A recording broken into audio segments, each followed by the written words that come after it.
Fala pessoal, tudo bem com vocês? Olha quem está aqui, Luquetas mais uma vez, para explicar assunto de química, de eletrólise, que vai cair no nosso simulado agora quinta-feira. Eu achei necessário a gente fazer um vídeo explicando detalhadamente o que é eletrólise, sua diferença com relação ao processo das pilhas, ígnea e aquosa, e também fazendo associação à lei de Faraday, tá? Então, vamos! Primeiro, siga lá no Instagram, @luquetasxx1, e vem com o Luquetas para explicar eletrólise ígnea e aquosa. Primeira coisa, é um processo não espontâneo, tá? Que transforma energia elétrica em energia química, tá? E aí vem a primeira diferença das pilhas para a eletrólise. Enquanto as pilhas transformam energia química em energia elétrica, tá? Sendo um processo espontâneo, a eletrólise vai transformar a energia elétrica em energia química, fazendo o quê? Um processo não espontâneo. Fechou? E aí, mais diferença entre pilhas e eletrólise. Nas pilhas, a DDP, que é a diferença de potencial, que lá a gente vai calcular como o potencial de redução do cátodo menos o potencial de redução do ânodo, vai ser sempre positivo. E está explicado, né? Por quê? Porque o cátodo ele sempre vai fazer processo de redução, tá? E, consequentemente, se ele faz redução, o potencial de redução dele é positivo. Já o potencial de redução do ânodo, tá? Como o ânodo vai fazer a oxidação, o potencial de redução dele é negativo. Fechou? Então, mais com menos, né? Você vai ter mais, assim, ó, deixa eu explicar. Mais, menos, menos. Fica mais, né? Ou seja, dá positivo. No caso da eletrólise, a gente tem o quê? Para calcular DDP, é o potencial de redução do ânodo menos o potencial de redução do cátodo. O potencial de redução do ânodo, o ânodo na eletrólise, ele continua fazendo a oxidação. Ou seja, o potencial de redução dele vai ser negativo. No caso, o potencial de redução do cátodo, como ele vai continuar fazendo a redução, vai ser positivo. Aqui você tem um menos, tá? E um mais. Consequentemente, fica menos, menos. Tá bom? Ou seja, vai ter menos x, menos y, né? Óbvio que vai dar menos algum valor aqui. Fechou? Então, prosseguindo, nas pilhas o ânodo é negativo e o cátodo é positivo, enquanto na eletrólise o ânodo vai ser positivo e o cátodo vai ser negativo, tá? E as pilhas são um processo exotérmico, ou seja, a variação de entalpia ela é menor que zero, e na eletrólise nós temos o processo endotérmico, em que a variação de entalpia é maior que zero. Tá? Nós precisamos lembrar que a eletrólise acontece em compostos iônicos, tá? Que vão estar dissolvidos em água ou fundidos, tá? De sólido para líquido. Então nós vamos ter aí nesse processo elétrons livres. Lembra que a gente quer fazer a passagem de corrente elétrica. Não tem como fazer a corrente elétrica com os elétrons tudo assim, ó, tudo juntinho. Eles têm que estar separados. E quando dissolve em água, eles ficam assim, tá? Quando você coloca a fusão, tá? Vai de sólido para o líquido, eles também ficam separados. Mas por quê? Por exemplo, nesse caso aí da fusão. Porque você está aumentando a temperatura e isso aumenta o nível de agitação das moléculas. Consequentemente, elas se espaçam cada vez mais. Se a gente vê na física e na química. Tá bom? E aí a gente vai ter o seguinte, o eletrólito é o composto que consegue conduzir corrente elétrica. Fechou? SUS, né? Agora a gente vai começar as diferenças entre a eletrólise ígnea e aquosa. Primeiro, a eletrólise ígnea vai ser o processo de decomposição que acontece com o composto iônico através da sua transformação do sólido para o líquido, ou seja, ele vai ser fundido, tá? Através da passagem ali de corrente elétrica. Por exemplo, eu posso fazer a eletrólise ígnea do cloreto de sódio, NaCl, sólido. E aí ele vai gerar, através de uma pirólise, que é o processo de aquecimento, o Na+, líquido, mais o Cl- líquido. Fechou? Mas por que ele vai gerar do sólido para um líquido? Porque é justamente a fusão que está acontecendo aqui. Fechou? Então vamos lá. A gente precisa montar as nossas semi-reações. Aí, ó, foca nos Luquetas agora. Foquem em uma coisa. Ânodo, ele, nesse caso aqui da eletrólise, ele é positivo. O cátodo é negativo. Mas assim como nas pilhas, o ânodo vai continuar fazendo a oxidação, processo de corrosão, e o cátodo vai fazer a redução, o processo de depósito. Fechou? Então, vamos para cima. No caso do ânodo, ele vai atrair o ânion. E o ânion, ele é aquele que tem esse menos aqui. Então, o ânodo, no caso, ele vai atrair o Cl-. Fechou? E o cátodo, tá? Ele atrai o cátion, que tem um mais lá em cima, ele vai atrair o Na+. A gente sabe que na reação do ânodo, que é de oxidação, nós vamos colocar só ali no nosso reagente o quê? Somente o nosso ânion, fechou? Somente o Cl- aquoso, porque ele está ali aquoso, que vai gerar o Cl2, tá? É gasoso, mais o elétron, fechou? E eu botei esse meio de Cl aqui, porque o Cl, ele aparece na sua forma natural com esse 2, então eu botei um meio ali para equilibrar com os outros coeficientes. Já no caso da reação de redução, vai aparecer no reagente não só o meu íon, que nesse caso é o cátion, mas também o elétron. Então, Na aquoso, mais o elétron, que vai gerar um Na sólido. Resultado, o elétron cancela com o elétron, isso daqui é lei de Hess, tá? Veja que eles estão em lados opostos. Aí você vai somar Na aquoso mais Cl- aquoso, que vai gerar Na sólido mais meio de Cl2 gasoso. E essa daqui é a nossa reação da eletrólise ígnea do cloreto de sódio. Agora vamos aqui com os luquetas para eletrólise aquosa, tá? Nós vamos estar falando da decomposição de um composto iônico através da sua dissolução em água, tá? H2O. Só que nós vamos precisar analisar uma coisinha aqui. Porque, através das nossas semi-reações, a gente vai poder ficar em dúvida com relação a quem vai fazer a oxidação e quem vai fazer a redução. Tá? A gente já sabe que quem faz a oxidação vai ser o ânodo, tá? E o ânodo ele é positivo, mas ele atrai o que? O ânion, que é aquele que tem um sinalzinho de menos ali, tá? Só que aqui nesse caso da eletrólise aquosa, a gente vai ter que escolher entre um e outro, tá? Vocês vão entender por quê.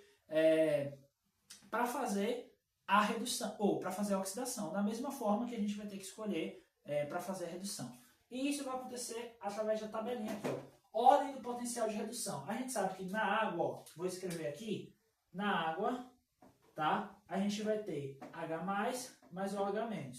Sabemos que ânodo, tá? Ele é positivo, oxidação, corrosão, atrai ânion, que é negativo, tá? E aí você sabe que esse aqui, o H-, ele vai fazer a oxidação, né? Porque é o ânion. E esse H+, vai fazer a redução, porque ele é o cátion. Fechou? Então, ordem do potencial de redução, a gente toma como base o H+, nosso íon hidrônio. Essa galera aqui que está antes do H+, é porque se tiver o H+, ali na mesma reação que eles não vão conseguir, né, superar o potencial de redução. E então, quem é que vai fazer a redução? Exatamente, o H+. Fechou? Então, metais alcalinos da família 1A, metais alcalinos terrosos da família 2A, o alumínio que tem a carga mais 3, tá? Aí vai ter o H+, e do outro lado ficam os outros metais. Esses outros metais aqui, se aparecerem eles, tá? Que não forem esses 1A, 2A e o alumínio, eles vão ganhar do H+. No caso da ordem de potencial de oxidação, a gente tem o H- aqui, e se tiver lá o F-, tá? Que é o nosso fluoreto, ou tivermos ânions oxigenados, como sulfato, nitrito, carbonato e fosfato, tá? Tem muitos outros, tá? Mas ânions oxigenados, eles também vão perder. E os outros metais, eles ganhariam. Então, vamos trazer aqui o exemplo da eletrólise aquosa do Ki, tá? Que é o nosso iodeto de potássio. O Ki sólido, tá? Ele vai formar o K+ aquoso mais o I- aquoso. Aquoso por quê? Porque está dissolvido em água. Tá? E a água, obviamente, vai lá fazer a sua decomposição aqui. Tá? H2O líquido vai virar H+ líquido mais OH- líquido. Aí vamos lá. Por essa tabelinha aqui, a gente vai decidir quem é que vai fazer oxidação e quem vai fazer redução. Vamos decidir primeiro quem é que vai fazer oxidação. Oxidação, ânodo. Tá? E o ânodo, ele vai atrair quem? O ânion. E o ânion, tá? É aquele que tem um sinalzinho negativo, mas o ânodo é positivo, tá? Não confunda. Lembre-se da diferença. Ânodo positivo, ânion negativo. Então, veja aqui que entre I- e OH-, quem que vai ganhar? É o I-, tá? Porque aqui na ordem do potencial de oxidação, aqui na ordem do potencial de oxidação, né? Porque a gente vai avaliar isso, o OH- está aqui e o I- não está nessa parte que não se inclui. Fechou? Então, massa. O I- vem para cá. A gente vai fazer a reação de oxidação dele. Lembra que só vai aparecer o nosso íon aqui. Tá? Aqui no caso é um ânion. I- aquoso, só vai aparecer ele no reagente. I- aquoso que vai gerar I2 gasoso mais o elétron. Enquanto na nossa outra reação, a gente vai ter o quê? Eu quero saber agora quem que vai fazer a redução. Então eu vou analisar entre o K+, e o H+. Veja, o K+ vem do potássio, que é da família 1A, e perde. Então aqui quem vai fazer é o H+. Com uma reação de redução, aparece o íon, que é o cátion, mais o elétron. H+ aquoso, mais elétron, gera H2O, ou gera H2 gasoso. Aqui é o seguinte, aqui a gente vai para uma lei de Hess, para os cancelamentos. Elétron desse lado cancela com elétron desse outro lado. Aí vem H+ desse lado cancela com H+ desse lado aqui. I- desse lado cancela com I- desse lado aqui. Tem mais alguma coisa? Não, né? Então, Ki mais H2O gera K mais OH mais meio de I2 mais meio de H2. Por que esse meio aqui, né? Porque, ó, faltou justamente para colocar, para equilibrar, né? Porque você tem um H+, um elétron e vai ser um H também. E aqui também faltou esse meio. Fechou? E aí nós vamos ter Ki mais H2O, que gera KOH, que é o hidróxido de potássio, que vem da união desse cátion com esse ânion, mais meio de 2 mais meio de H2. Com relação ao NaF, que é o fluoreto de sódio, bora lá. Vamos ter NaF, Na aquoso, mais F menos aquoso, que vem do NaF sólido. Vamos para a água, H2O líquido gera H aquoso, mais OH aquoso. E aí agora a gente vai partir para nossas reações de oxidação e redução. Para de oxidação, eu vou avaliar os meus ânions, que são aqueles que estão com negativo aqui, F- ou OH-. Quem que vai ganhar? Nesse caso aqui vai ser o OH-, ó, porque o F- ele está antes, tá? Só que o OH- ele tem uma reação específica, que é o seguinte: 2OH- aquoso gera H2O líquido, mais meio G2 gasoso, mais 2 elétrons, grave isso na sua cabeça, tá? 2OH- geram água, mais meio GO2, mais 2 elétrons. Fechou? Captou, chefe? Vamos para cima?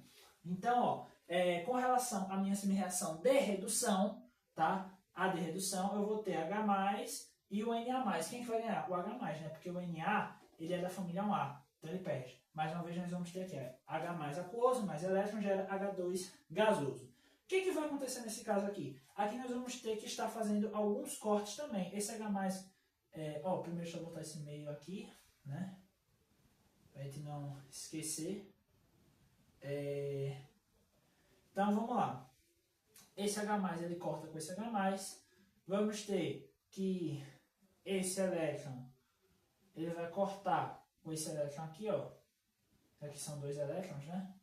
Enfim. Então, realmente não vai ter isso, né? Enfim. O NaF e o Na+, e o F-, eles vão se cancelar, né? Porque não vai... uma decomposição do outro. Fechou? Isso daqui vai ficar um 2, na verdade. Aqui é um 2, aqui é um 2. Então, isso cancela com isso. Isso daqui, 2H2O, cancela com esse H2O, ou seja, sobra um H2O. Fechou? E aí fica um H2 mais um meio G2. Fechou? Isso daqui é só lei de Hess, né? Sabe fazer. Agora vamos partir para a lei de Faraday, tá? E corresponde ao quê? A carga elétrica em Coulomb, que é igual à minha intensidade, tá, da corrente elétrica em ampere, e o meu tempo em segundos. Lembrando que o mol de elétrons ele vale 96.500 Coulomb, tá, que corresponde a um Faraday. Tá? E um elétron, a carga dele vai ser 1,6 vezes 10 elevado a menos 19 Coulomb. Lembrando que um mol de elétrons vale 6 vezes 10 a 23 elétrons. Então, eu trouxe aqui um exemplo para a gente abordar, que é o seguinte. Qual é o volume de oxigênio liberado na eletrólise da água? A gente sabe que na eletrólise da água, o oxigênio vai ser liberado na decomposição da hidroxila, que é 2OH-, gera H2O, mais meio G2, mais 2 elétrons. Fechou? Que é essa reação aqui. Aí, a questão falou que é o seguinte, eu vou ter, nessa situação, uma intensidade da corrente de 2 amperes e um tempo de 9.650 segundos. Tá? Então, consequentemente, a gente coloca Q igual a I vezes T, 2 vezes 9.650, dá 19.300 Coulomb. Tá? Aí, beleza, né? 19.300 Coulomb. Mas eu tenho que associar a minha quantidade de mols de elétrons. Perceba que eu tenho 2 mols de elétrons para meio mol de H2. 2 mols de elétrons para meio mol de O2. tá? E aí o que vai acontecer? Eu sei que 1 mol de elétron é 96.500 Coulomb. 2 mols a gente multiplica aqui por 2. E eu sei que o volume na CNTP, condições normais de temperatura e pressão, do O2 é 22,4 litros. Como é meio, então coloca meio vezes 22,4. E a situação me dá o quê? Uma carga ali de 19.300. Então a gente faz essa regra de 3 aqui, tudo bem? 2 vezes 96.500 está para meio de 22,4 e 19.300 está para X. No final nós vamos ter 1,12 litros de O2. E é isso. Espero que eu tenha ajudado vocês e vamos para cima.